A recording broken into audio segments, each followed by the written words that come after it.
Tere tulemast uude episoodi E92 seeriast. Katust ei ole ikka veel, ma olen ise siin katuse asemel, aga tead, kui mugav on autot koristada, kui katust ei ole. Saad püsti põhimõtteliselt koristada, tolmuime kätte pika varrega.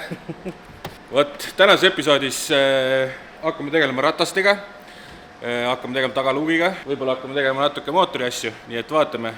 Meil käis külas Silver, kes aitas seda ajuprobleemi ära lahendada, mis meil oli. Seda vaatame ka varsti, kohe näitan teile paari uut juppi, tõmbame väljad alt, vaatame, mis väljad on, kas nendest mingit raha saab. Ma ei oska nendest mingit raha küsida, siis tuleb need äkki oksjonile panna, aga vaata seda velge. Taga on 255 laius ja ees on 235, aga tagumised rehvid on servad ära natuke. Need taha tuleks uued panna uuel omanikul velgedele. Ees olid okeid, et hakkame tegutsema. Kuna meil juba karbonkatuse tegemiseks läks, siis sain Facebook Marketplace'ist, keegi kirjutas sinna kommentaaridesse eelmise video alla ja ütles, et tal on pool carbon luuk pakkuda. See on natuke elu näinud, aga ei ole hullu. Sellele autole täpselt sobib. Nii, siis ma ostsin uued väljad. Style 90. Sellised täpselt ma müüsin maha Michaelile. Need sõidavad ta semipro auto all minu arust. Ja mul oli nagu see, et ma ei tea, kas ma mingit bemmi ostan veel. Raudselt müün väljad maha, siis ostan ja täpselt nii läkski. Nüüd ma ostsin endale uued samasugused väljad tagasi. Mingid eriti pikad nublud on siin küljes. Need peaks ära vahetama. Siis paneme Style 90 alla, need on forged, kus eesti keeles see sõna on. Sepistatud väljad. Tegelikult on valatud. Tugevad väljad. Tugevad sepis väljad, nendega saab teha igasuguseid asju, drifti sõita ja nad ei lähe puruks ja vaatame, mis sellest autost üldse saab, aga paneme Style 90 alla. Kui kellelgi on veel pakkuda Style 90 mulle hea hinnaga, siis võib kirjutada alati. Ja kui kellelgi on huvi nende velgede vastu, siis ma panen ilmselt video alla lingi, kust leiab need siis kuskilt oksjonilt. Nii et kevad on tulekul, pange enda bemmile ilusad väljad alla. Hakkame teile. Kuidas töö välja näeb siis? Töö näeb nii välja, et tegelikult on üks mure. Väike mure on meil siin. Siin on varga see volt, aga autos küll sükist jubinat ei olnud. Ja kusjuures ma vaatasin üle, ainult ühel väljal on see. Nii et sellega tuleb tegeleda, vaatame, kas me häkkime selle lahti kuidagi. Padrunit seal peale ei löö ilmselt, sest siin on ruumi nii vähe. Ei taha ilusale väljale haiget teha. Nii et mõtleme mingi uue lahenduse välja.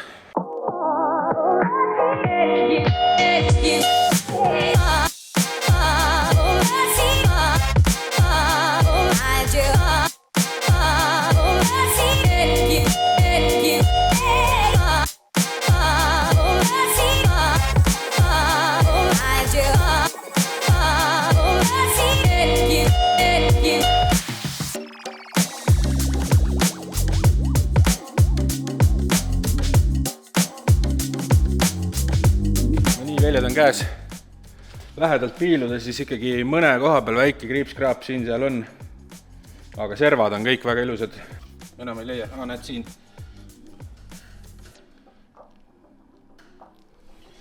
No hästi kerged.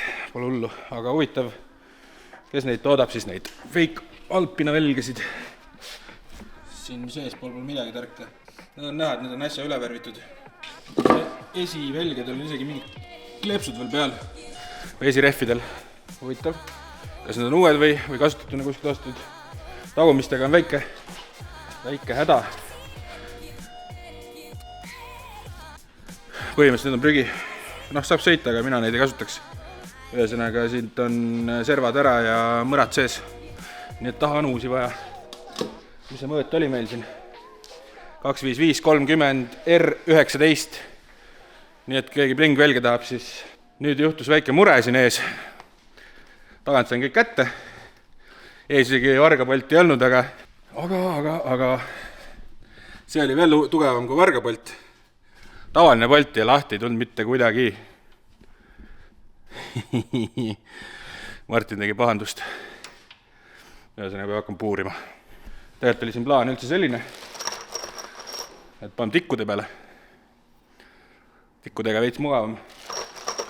Ei tea, mis racing pill sellest saab, aga see on juba racing. No nii, ma hakkan siis seda uurima siis seda polti välja sealt ja siis vaatame, kas saan hakkama.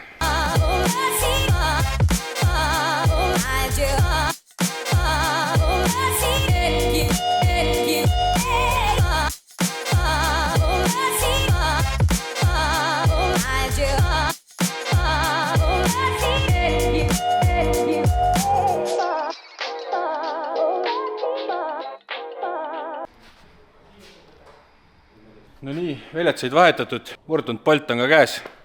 Karel aitas veel lõppu mul seal selle kätte saada. Ja nüüd on tikkude peal. Tikud on ikkagi motosport. Ma ei tea, kas see autost ka kunagi motospordi auto saab, aga täitsa viisakas. Mulle Style 90 väga meeldib. Ja nii kaua nüüd, kui mina hakkan ette valmistama tagaluugi vahetuseks, siis teie lähete ajast tagasi ja vaatate, kuidas Silver külas käis ja mis me selle ajuga tegime. BMW saaga jätkub. Küll on tulnud meile Silver, kes aitab siis meil teha ajukeemiat või ajugümnastikat. Ajuoperatsioon, see on siis see aju, mida mina modisin selle juhtmega. Ja siis on nüüd uus aju, see on uuem versioon. Et selle ajuga oligi probleem originaalis. Mis need probleemid olid? Mosvetid, need süütepoolid. Ja lisaks on ta meil vett saanud ja üks pinn on ära murdunud ja siis oli mõistlik juba teha siis uuema tüübi aju peale. Silver siis tegeleb selliste asjadega, võite vaadata ka veebist silvermaps.ee. Ta luges nüüd selle aju pealt juba softi ära ja siis tuleb see asi siia kirjutada, aga see on ilgelt aeganõudev protsess. Ja mis asi see on? See on, millega saab benchis ehk siis niimoodi laua peal neid ajusid flashida. See enda vajadustele vastavalt siis ümber tehtud. Et seda on OBD, vahetükk seal ja sinna siis läheb erinevad kaablid, mida saab kasutada. Ilmselgelt on selle aju nagu siis IMMO data ümbertõstmiseks olemas ka väga palju erinevaid muid seadmeid, millest mina kasutan ühte, millest siis lihtsalt ongi vaja see kogu siis IMMO data kirjutada uude ajusse ümber, et auto läheks käima. Kuna see on 3-core protsessor, siis see on kõigepealt siin nii-öelda krüpteeritud, et kõigepealt ongi see lahti vaja krüpteerida ja siis uude ajusse ümber kirjutada see IMMO kood. Ei ole nii lihtne, et võtate lammarist uue aju, viskad peale ja paned võtit, et igasugused turva-feature'id on peal. No niimoodi saaks siis teha, et kui oleks lammar auto pealt saanud sellega nii-öelda BMW keeles rääkides selle CAS-mooduli, ja siis võtme samamoodi, aga see on ikkagi see, et siis on autos on ikka VIN-kood on teistes moodulites vale ja kõik nagu nii edasi, eks, et korrektne oleks ikkagi see VIN-kood kirjutada uude ajusse nagu ümber, et sama asi on võimalik osta nagu neid tehasest kas või neid nagu nii-öelda süütud ajusid, kus siis ei ole VIN-koodi mitte midagi sees ja neid saab lihtsalt väga lihtsalt adapteerida BMW originaalprogrammidega. Aga kuna see aju on ikkagi olnud kuskil auto peal, oma tööd seal teinud, siis see nii lihtsalt teda adapteerida ei saa. Et see ongi see, mis selle natuke keerulisemaks teeb. No eks siin ässame juba, tegelikult see lugemine juba võttis 20 minutit aega ühe korda siit maha lugeda ja siis siia peale kirjutada, aga see aju me ei tea ka, mis see on, et kas see on tuunitud või kellegi originaal või siis igatahes talle praegu ei meeldinud midagi siin, siis tuleb natuke nüüd hakata siin häkkima. No natuke rohkem vaja vaadata, et mis on, et teine kord võib natuke niimoodi minna. Aga saab korda. Ja selle kaablisüsteemiga ongi hea, et sa saad ju kodus laua peal käima panna selle ja ei pea auto lähedalgi olema, et saab kirjutada, lugeda, mis iganes asju. Eks me siis toimetame edasi ja vaatame, kas täna saame hakkama. Kui ei saa, siis lähebki see aju Silveriga kaasa. Ta võtab siis kodus need asjad ette ja vaatab, kas annab midagi teha, taastada, ma ei tea, originaaliks tagasi, edasi. Ja üks asi veel. Ega ta siit pealt tegelikult mingit erilist softi küll ei leidnud, nagu et see mingi mega tuunitud oleks vist. No, nagu vahepeal arvasid, et mingi pörbel või nagu need pops and bangs oli peal, aga need mingil määral ikka teevad tehase programmiga samamoodi, et eks see oleneb. Siis ei ole pointi nagu mingit softi otseselt siit kopeerida. No ei saagi seda teha, sest et ajud on ikkagi üks on MST80 aju ja see on 81 aju, et nagu otseselt kopeerida nii-öelda selles tavakeeles ei saagi, et aga jah, see 81 ongi siis juba faceliftidel, ka see sama 3,5, aga facelift ja see... No põhimõtteliselt ongi, et see tuli siis kuskil 2008-2009 välja ja see on näha vahe, et see on siis võtke vanem. See on vanem, siin on 2007 peal ja siin on 2009 peal ja selle vanema ajutüübiga oligi hästi palju muresid ja sellepärast tehaksegi seda upgrade'ina nii-öelda ka enda 335-le MST81 upgrade siis, et oleks vähem probleeme. Võib vanal aju samamoodi korda teha, aga lihtsalt ongi see aeg ja rahaline kulu seal. Vaatasin mustvetid ära plaadi peale ja ongi, tavaliselt on midagi veakoodid ka siis sees ajus. Aga minu oma niikuinii vett saanud ja pinn puruks, siis pole enam vahet. Et me loodan, et probleem on selles, et see aju lihtsalt ongi tänu veekahjustusele tekitab neid probleeme, et kui uue aju nüüd taha panna, siis äkki kõik on korras või siis on mujal probleemid, aga seda upgrade'il ikka vaja, sest see pinn oli puruks.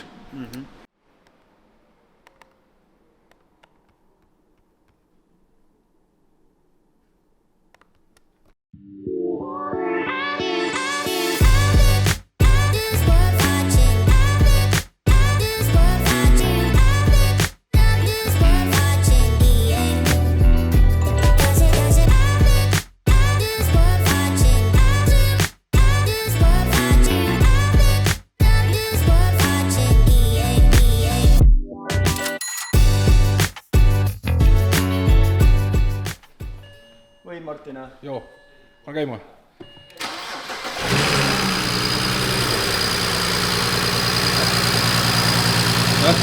Töötab? No töötab, väga hea.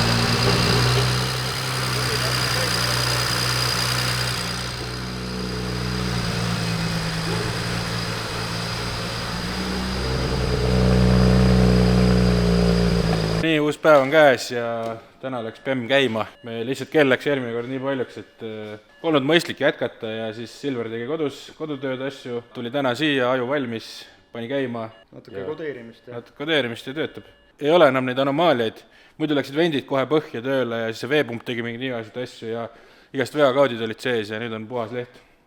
Ma saan jälle jätkata siis oma restaureerimisprojektiga ja suured tänud Silverile, kes meid siis välja aitas seekord. Kui teil on niisuguseid imelikke BMW muresid, ajud maha põlenud või mis iganes, ma ei tea, pinnid katki, siis tasub Silverile kirjutada. Et panen ka descriptionisse lingi sillerremaps.ee. Kas sa oled spetsialiseerunud BMW-dele või üldse kõikidele asjadele? No kõikidele ei saa öelda, aga ütlen väga laiale autopargile ikka.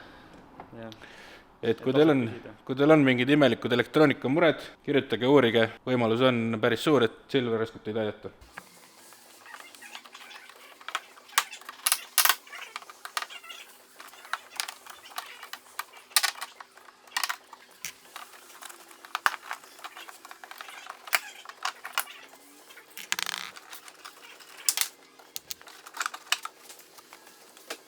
Viskasin pilgu peale nüüd erinevatele nendele luukidele. Põhiasjad, kõik komponendid on olemas, saab kõik asjad tagasi panna peale selle, et see lukustusmehhanism, selle jaoks pole lõigatud kohta, aga see on tegelikult suva, sest see on ainult hädajuhuseks, kui sul aku tühi on, et avada seda luuki. Ja BMW mehed, kes ei tea, siis E90 üks põhiprobleem on tagaluugi see juhtmestik siin.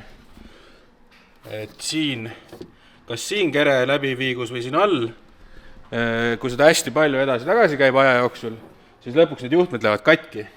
Kui teil on anomaalia, näiteks, et mõned tuled ei põle ja see lukustusmehhanism ei tööta, siis teate, et esimene asi, mida vaadata, on see juhtmestik siin. Mina olen oma elu jooksul neid, ma arvan, mingi 5 tükki remontinud. Aga ega muud polegi nüüd, et võtame kõik juhtmed küljest, võtame tuled küljest, võtame luugi küljest, juhtmed jäävad siia rippu ja paneme selle teise luugi külge, siis üritame paigaldada kõik detailid sinna külge ja vaatame siis, mis see lõpptulemus on.